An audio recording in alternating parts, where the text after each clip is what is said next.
চট্টগ্রাম বন্দরে water purifying machine ঘোষণার একটি চালানে ৫ কোটি টাকার সিগারেট জব্দ করেছে কাস্টমস কর্তৃপক্ষ। কাস্টমস গোয়েন্দা ও তদন্ত অধিদপ্তর এবং কাস্টম হাউস মিথ্যা ঘোষণায় আনা ২০ ফুট লম্বা কন্টেনারটি আটক করা হয়। বিষয়টি নিশ্চিত করে অধিদপ্তরের উপপরিচালক আয়শা সিদ্দিকা জানান, কাস্টমস গোয়েন্দা ও কাস্টমস হাউস চট্টগ্রাম যৌথভাবে চট্টগ্রাম বন্দর থেকে মিথ্যা ঘোষণায় আনা ৫০ লাখ শলাকা সিগারেট আটক করা হয়, যার আনুমানিক বাজার মূল্য ৫ কোটি টাকা। চট্টগ্রামের কর্ণফুলী উপজেলার শাহমীরপুর শ্মশান কবরস্থান রক্ষার দাবিতে মানববন্ধন অনুষ্ঠিত হয়েছে। পূর্ণচন্দ্র ভিক্ষুর বনবিহার মহাশ্মশান কবরস্থান পুনরুদ্ধার বাস্তবায়ন কমিটির উদ্যোগে এ মানববন্ধন অনুষ্ঠিত হয়।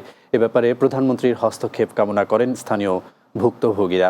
এ সময় মহাশ্মশান কবরস্থান পুনরুদ্ধার বাস্তবায়ন কমিটির সভাপতি অমল বড়ুয়া, সাধারণ সম্পাদক নিকাশ বড়ুয়া, সুকেন বড়ুয়া ও শিমুল বড়ুয়া সহ অন্যরা উপস্থিত ছিলেন। চট্টগ্রাম নগরীর পতেঙ্গায় ঝিলের পাড়ে পরিত্যক্ত অবস্থায় দুটি কাটা রাইফেল উদ্ধার করেছে পুলিশ। তবে এই ঘটনায় কাউকে গ্রেপ্তার করা যায়নি।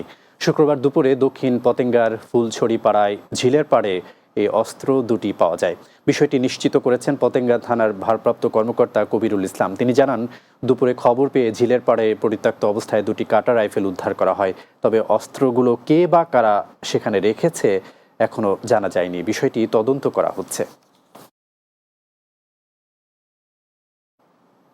এবার প্রবাস সংবাদ।